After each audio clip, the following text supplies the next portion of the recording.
So, are you ready? Just to... Srimataji, you started Sahaj Yoga in India in 1970. Could you please tell us about those days? First, I thought that better start from one person.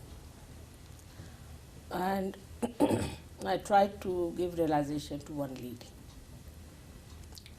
Oh, sorry. At that time... Okay, thank you. Thanks.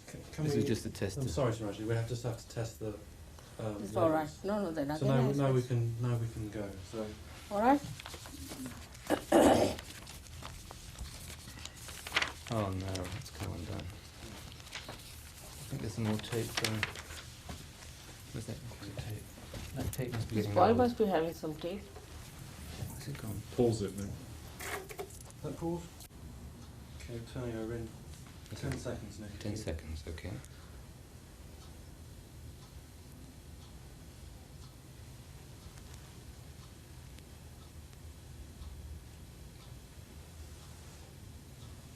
Okay, go. Srimataji, you started Sahaj Yoga in India in 1970. Could you please tell us about those days? First, I had to discover it myself, how I will be able to give mass realization. That was one problem. But when I worked it out, then I thought, first let us try with one person. And there was a very nice lady, very pure personality. I tried on her gradually by clearing every center. And she got it. And then I said, it has clicked. Then I thought Oh, there were sorry. people who were coming to... Sorry, I'm sorry. Can we start? Start again. Something started ticking.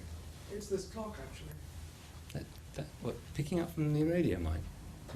No, something started ticking. It wasn't there before. It's just started, and the phone was going to ring. Can we have the phone disconnected? Unplugged. I've also got another problem. You're going to have to come this 87. side. Because Yeah. it's lit from there and just got a more... It's the My throat is also very good today. rolling, going 10.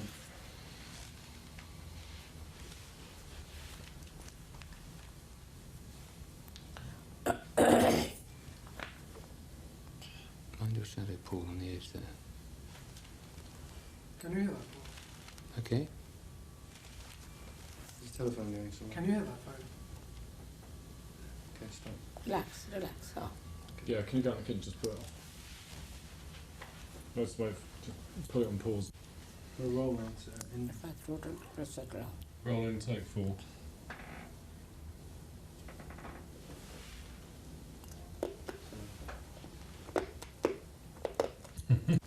Ready to begin?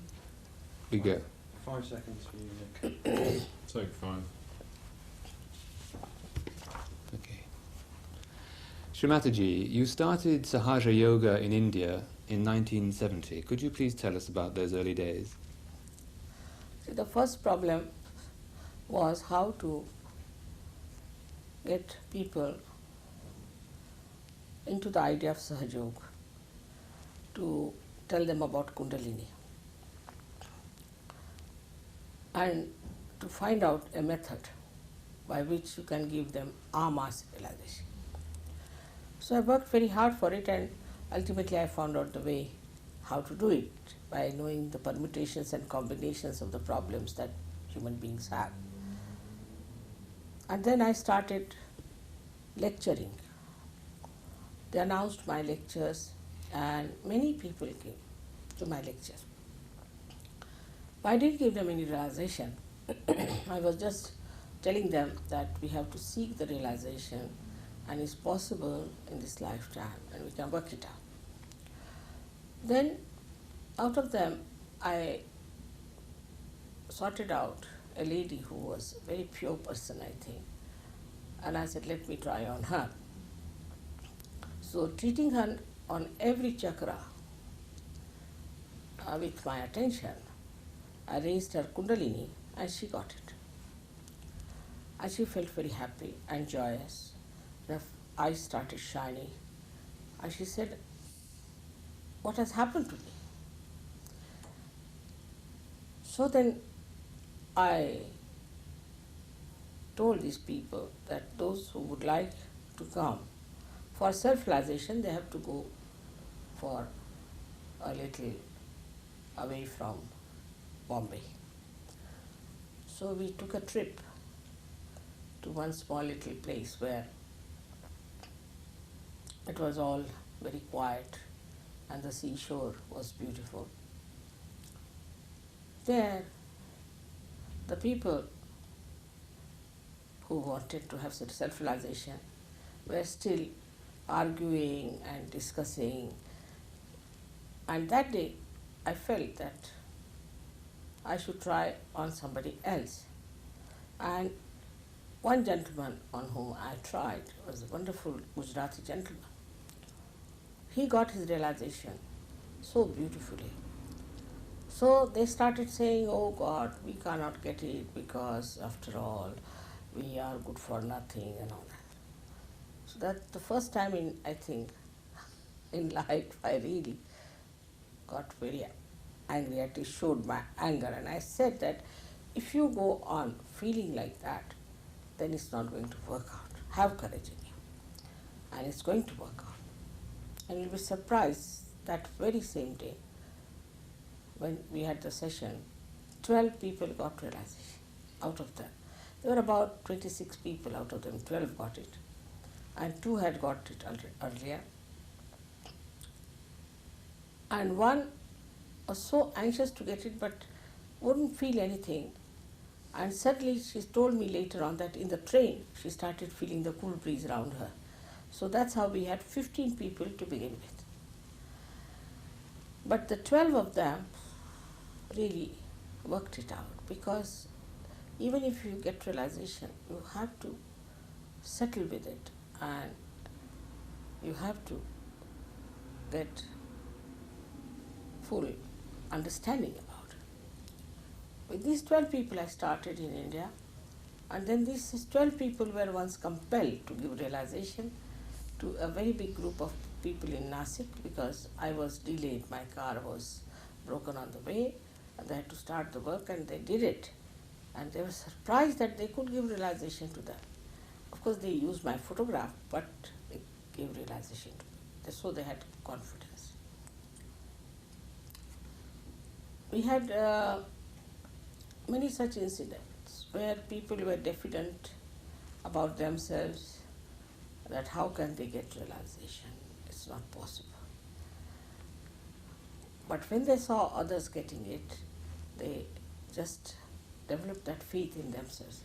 And those who developed that faith in themselves got it. Then I had huge big meetings in India. Thousands came. Of course that time so many didn't get realization. About 10 to 15% used to get realization, then they used to drop off.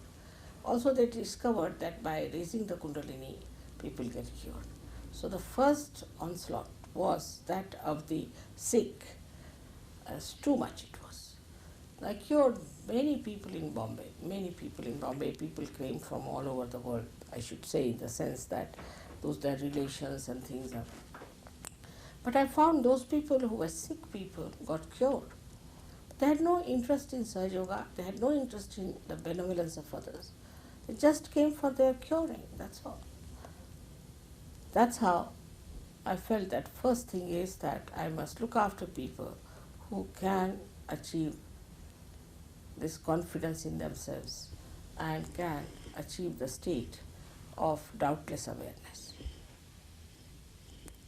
This happened, you'll be surprised, in such a short time in India, that in 1972, my husband got elected to this post in England.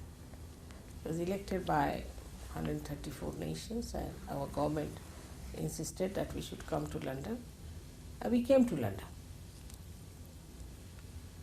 in 73, in the 73 January we were here.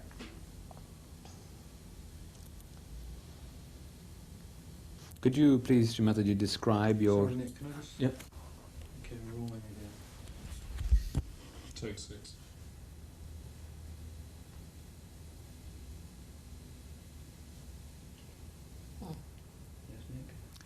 Shri Mataji, when you came to London, could you tell us your experiences, how you found things here? Some organization in India informed another organization here that I have come to London and that they should arrange a program for me here. And they approached me and they arranged a program in London by advertising in their magazines or something like that. And when I came here, I found most of the people who were here were foreigners and not Indians. Very surprising. And there were, I think, 6 or 7 of them got realization so strongly that I was amazed that these people had no background, nothing. Sorry, we're going to have to stop. Yeah. Are you going to watch? People were foreigners and not English. Yeah, and yeah. some of them got realization very From quickly. the organization, should I talk? Yes. And you were very surprised. All right. Should I say that some Indian organization? You said that. Yes, we've already got that. That's done. We've done that. Yes. And we got to the way you said you found more foreigners were at your meetings, and some of them got realization very quickly. All right. So if we go on from Yeah, there. we're ready to So this is go. a pickup, continue, or whatever you call it. See. Thanks. When do we go? Yeah, and go. Okay. Most of the people who were there were foreigners, very surprising. And about 6 or 7 of them got realization very strong. They got a very strong feeling of realization and elation, and joy was writ large on their faces. I was amazed because these people had no background of realization or anything. And then, to my amazement, I found out that they were hippies. Not all, but most of them were hippies. So they told me that they could have this program of repetition in a place very close to the hippie village that they had formed. Of course, in the family everybody was worried, where am I going to the hippies? And I went down. And surprising, they had brought about 30 people there, all hippies. I felt they are seekers of truth, that they are taking these drugs and things. And really, tears started flowing my eyes. I just couldn't see them, suffering so much.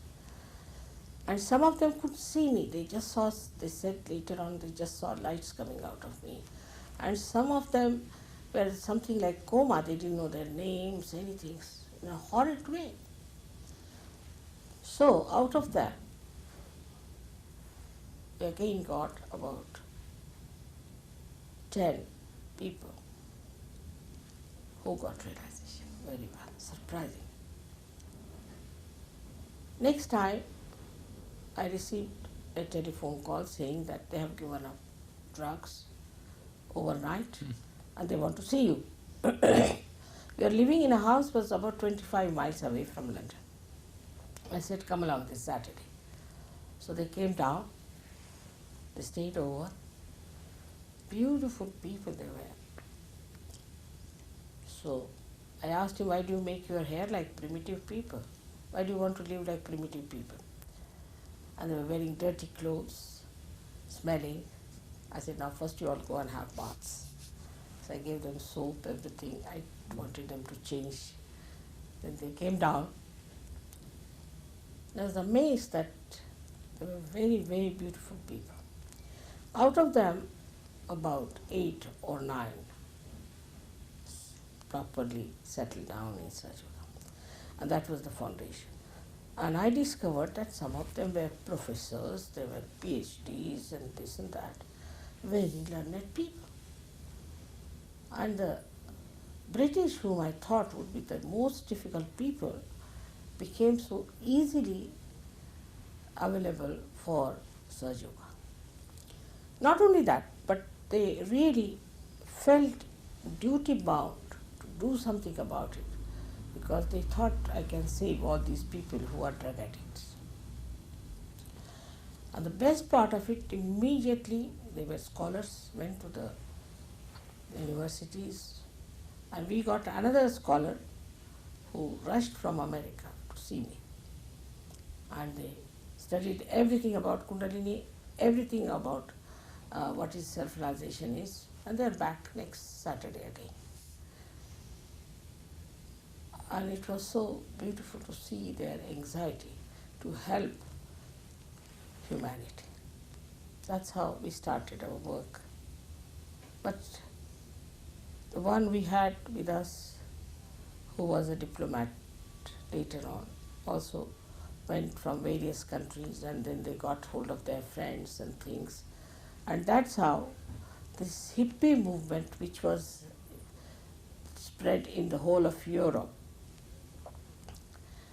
gave us the connection. You see, like a ocean which looks so dirty on top, the undercurrent went through and we got connection with every nation in Europe. And that's how Surge Yoga started working out. But I went to France every year 4 times and worked very hard. And today I must say Europe has become a great Surge Yogi continent, or we should say such a great leader in the West. That's our achievements, if we And can you do can that. show a lot, you see, many Rolling, people yeah. coming, you can show all that, you see.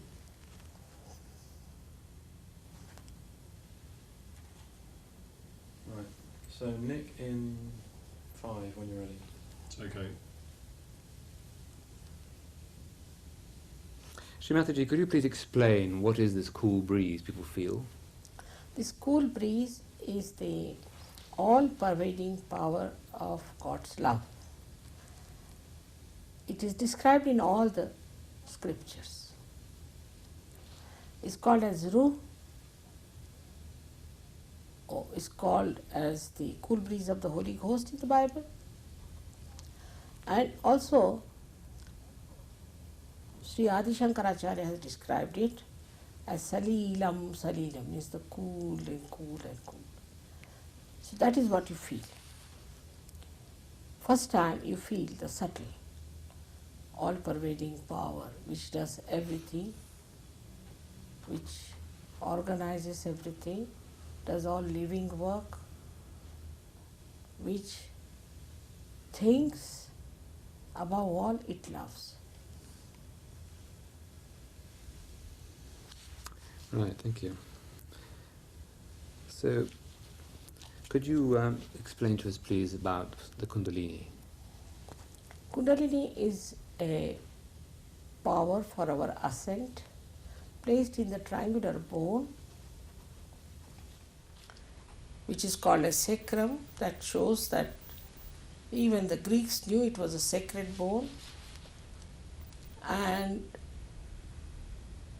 it is the power of our pure desire, because all desires that we have other than becoming self-realized are not pure, because you jump from one to another.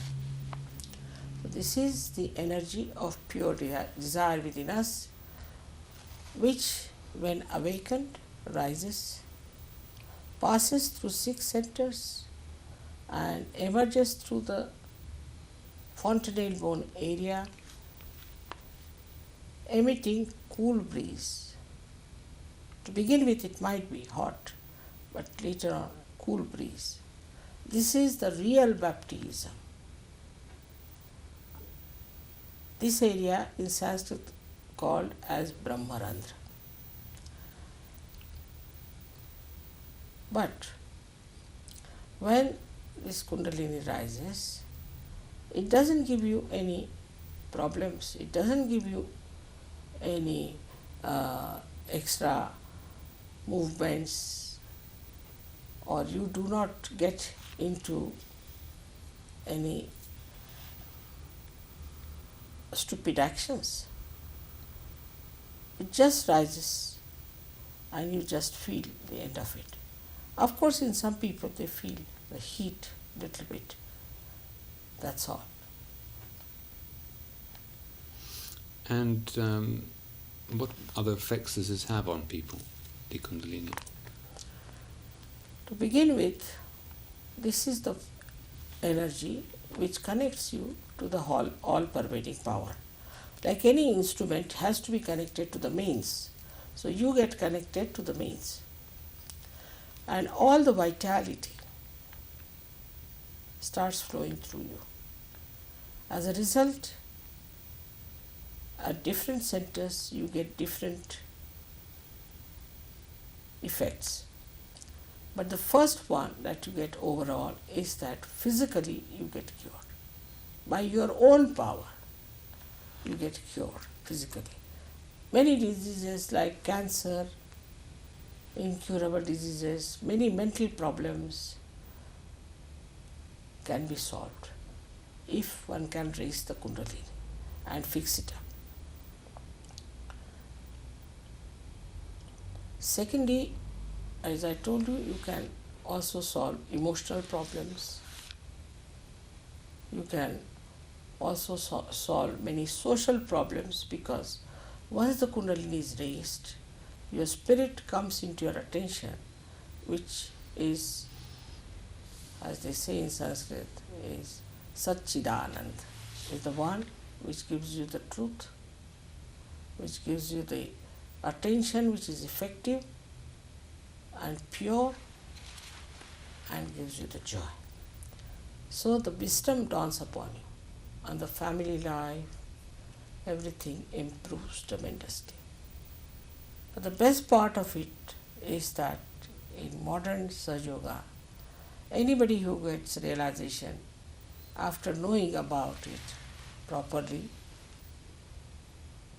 though they become Gnostics, but they also develop a power to raise the Kundalini of others and give realization to others. They become very peaceful. They witness the whole world as a drama. And they become peers, as described, or you can call them as saints. In India we had many such realized souls, many of them.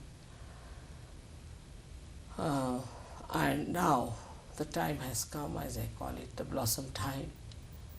And now today you can see how many people there are. 36 nations we have got. They have all combined together, integrated together, so peaceful. And they have lost all these conditionings of their so-called man-made religions or their man-made boundaries of nations and man-made ideologies. It opens out gates to everyone. Thank you. Okay, so we got to the physical cure. 5 seconds. Okay. Take 9. Srimataji, can self-realization happen to animals? Oh, because human beings are they are the epitome of God's creation, and they have this right to have this last breakthrough into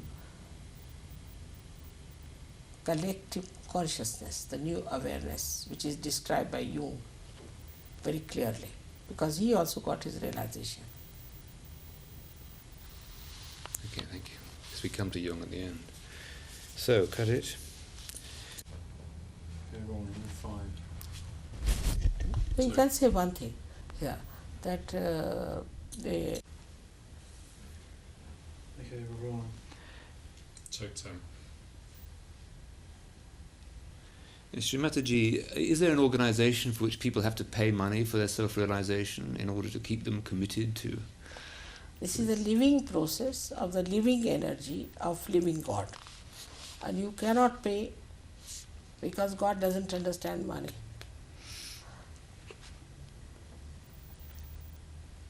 But it is important that they have to be free to come to Sahaja.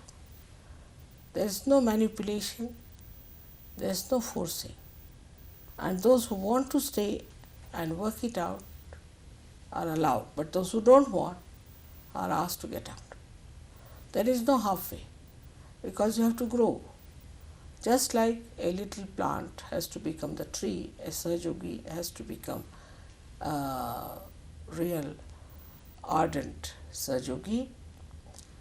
But he leads a life not of an ascetic, but would be married, have children, have a very, very normal life.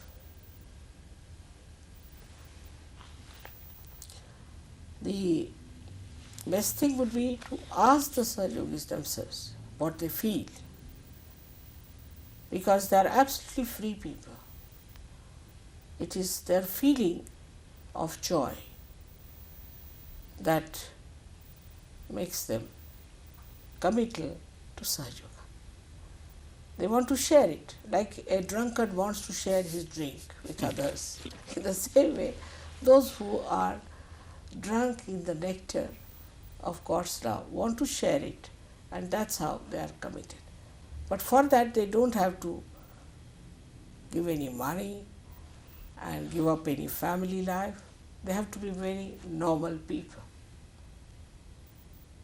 And they become extremely normal. They drop out all their idiosyncrasies, they drop out all their funny habits, and become very dignified, very intelligent, understanding, wise Sahajogis.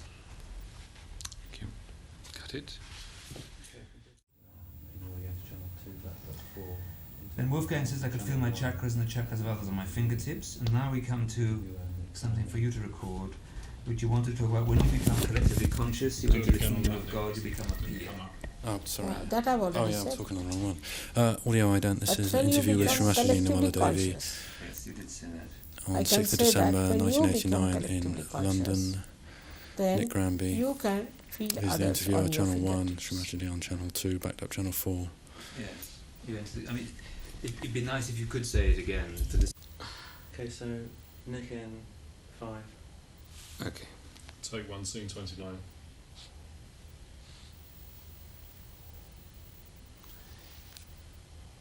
There's no question really, because this is just going to follow straight on after someone saying I could feel my chakras and the chakras of others on my fingertips. So if you could tell us about feeling the chakras, please. What should I say? About becoming collectively conscious, please. As a result of this, a new dimension of awareness dawns on your central nervous system, and you become collectively conscious. Means you can feel the chakras of other people on your fingertips. Also, it means that a microcosm now has the feeling of the macrocosm. That is, a small little drop has now become an ocean, or you can say that now you can feel a part and parcel of the Virat. You can feel it. It's no question of mental understanding. You just feel it on your fingertips. Because who is the other there? Okay, thank you. Got it. Why do Sahajogis call it as Mahayoga? Take 2, scene 30. Wrong. So she take 1 this evening. Take one second. Sorry. Okay, in 5. Srimataji, why do Sahaja yogis call this Mahayoga? See, they have realized that Sahaja Yoga of present day is very much wider, subtler than the Sahaja Yoga that was practiced since long in our country. Now, a person who becomes a Sahaja Yogi can feel the centers on his fingertips of other people. He can give realizations to others. He can understand that Kundalini will only rise when you cleanse your chakras by understanding that all those great incarnations and the great saints, we can say all the great prophets who came on this earth and who created these great religions are within us, and that all of them are part and parcel of our being, and they are like milestones of our progress in our evolution. And when they raise the Kundalini and it stops at a particular center, they have to take the name of that particular prophet or a particular incarnation, then only the Kundalini moves. So it is not mental, but through experience and experiments, they have realized that all the religions which were created were flowers of the same tree. And human beings have plucked them, made them dead, and are using them as their own. They are dead flowers. And that's why all the problem. These are all man-made religion. So it is called as Mahayoga because it integrates all the scriptures, all the prophecies, all the religions in their essence. Because the essence of all the religion is one, that seek the eternal and transitory to be treated in its own limitations and understanding.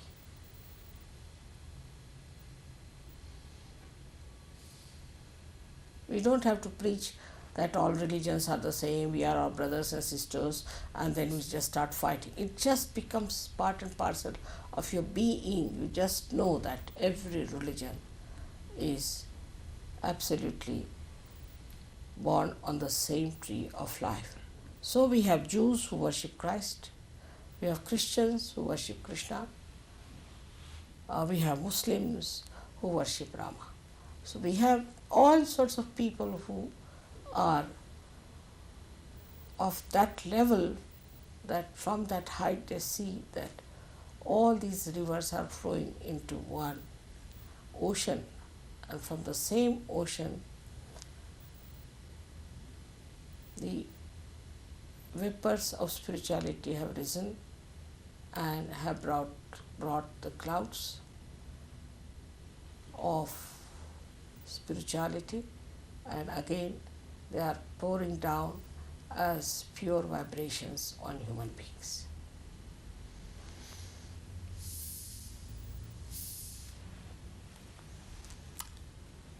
Right. Got that, please. 43. Well, it ends up, it is such a wonderful centre you have got, this is what you already said, which has got 4 petals, which looks after the pelvic plexus. And now we need to have you continue about magnetism, Sri Ganesha, because you talked about the birds finding their way. Sri Ganesha and chastity were the 3 things you wanted to add about. You see, this is the center, but I'll just put it Cover on. again. Are you running? Yes, we can start. Take 1, scene 43. Now this is the center, surprisingly, is the most important one, because this was the first center created, as in the universe the first thing that was created was purity, innocence, and this is the center of innocence. And the special thing about innocence is that whatever you may try, whatever you may do, whatever sins you may commit, this innocence can be clouded but cannot be destroyed. And this is a very good advantage, that this power of innocence is always readily available when you awaken the Kundalini of people. So everybody can get realization. Now this center has got 4 petals, and in details I have given many lectures about it. But what is to be understood, that innocence is the most important quality, and that's why whether it's a woman or a man, the chastity is to be worshipped and to be respected.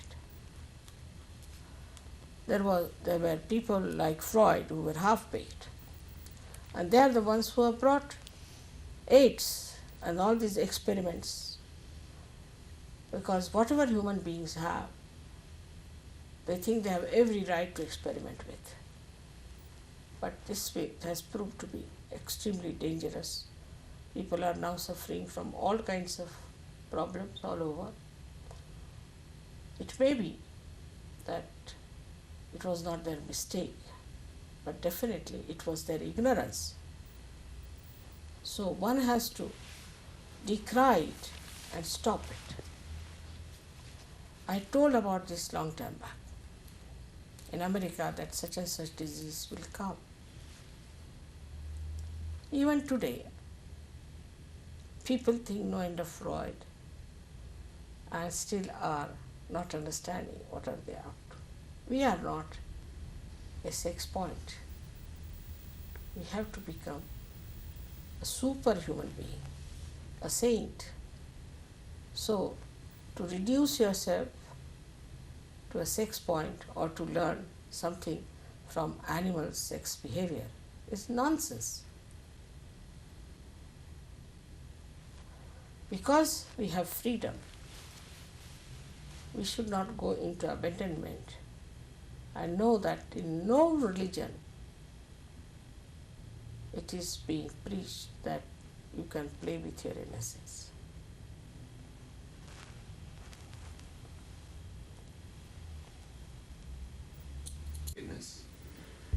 Witness, it's all right, doesn't matter, it's all right. And then you had the idea of people being in the water and being talking about them coming out of the water into the boat, and having a picture of people in the water and getting into a boat and feeling better. That was something In the boat they should say, help, help, help. 'Cause If you are in the water, Take 1 scene 50. I'm sorry, Shirashi. Can we start again? so sorry. If you are in the water, you are afraid of the waves because you don't know how to swim. But if you are put in a boat, then you can see the waves and you enjoy them. But supposing you know swimming, then you can swim and save other people. So this is the state you achieve. Like in a car, we have an accelerator and also a brake. So in the beginning, we have to learn how to manage these two. Once we have got that balance, we become a driver, but still the master is sitting behind. But once you get realization, you become the master, and you see the driver, the brake and the accelerator, and you control it completely. You are completely in control with yourself. Okay, got it. Then, Take what 1 have I to scene. say? About the Kundalini being our own mother, our individual mother, guiding our ascent, and then how Adi Shankaracharya describes her. Take 1 scene 54. Kundalini is our individual mother, and as your mother took all the pains upon herself while giving you realization, she looks after you and you don't feel anything. Now, the awakening of Kundalini and its manifestation has been described by many saints, especially in India, like Kabira, Ganeshwara, has clearly talked about it. But above all,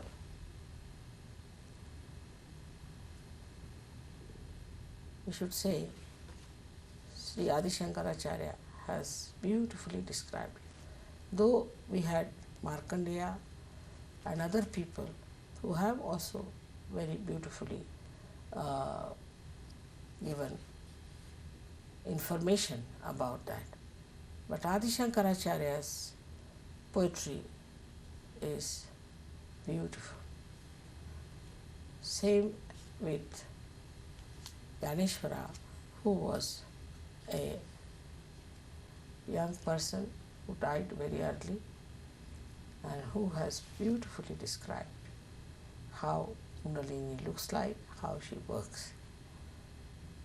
In the sixth chapter of his book called as Ganeshwari.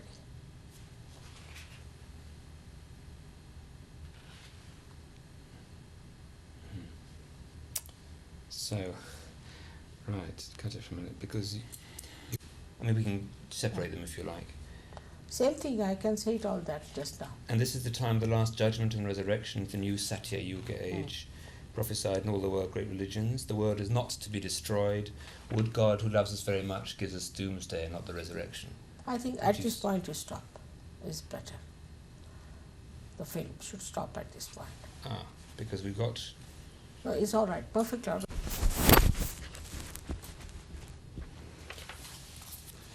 Take one, scene 59 and 60. Ready? I've already called it as the blossom time. That means there are so many flowers on the tree of life who are about to become fruits and have become fruits.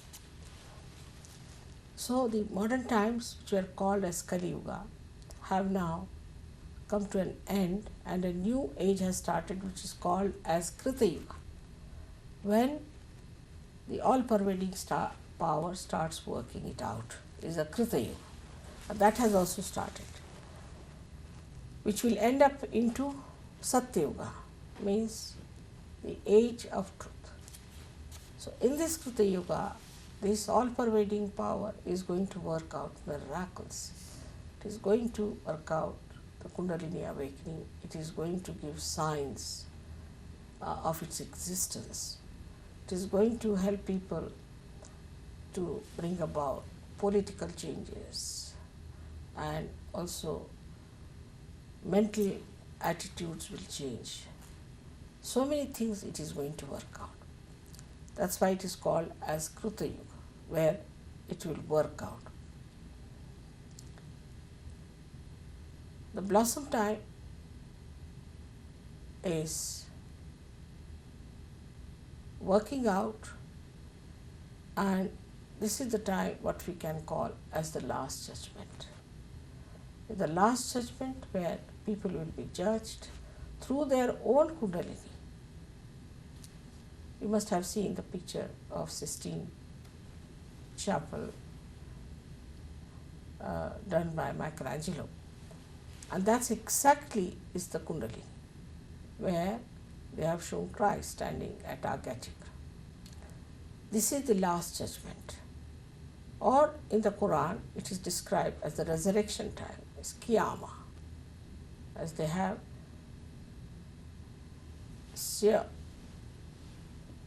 in chapter where it is described all about this Krita Yuga. So this Krita Yuga is the special time of judgment. And after the judgment, the Satya Yuga will come, where the people who have known the truth, have felt it on their central nervous system, will be in charge of this world and this humanity. This is what is going to happen in the future. Whatever is described by Bhrigu Muni is already happening. And the way there are so many political changes taking place so dramatically and so fast, one should expect a very beautiful world by the end of this century, of people who feel each other, love each other, and who abide in the kingdom of God with the discipline of Ramaraj.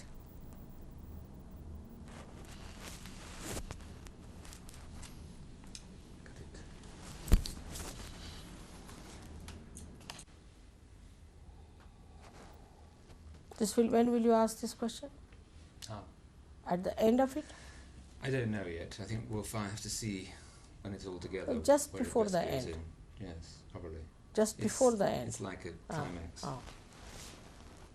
Are we rolling? This better call is 68A at the moment. Take 168A.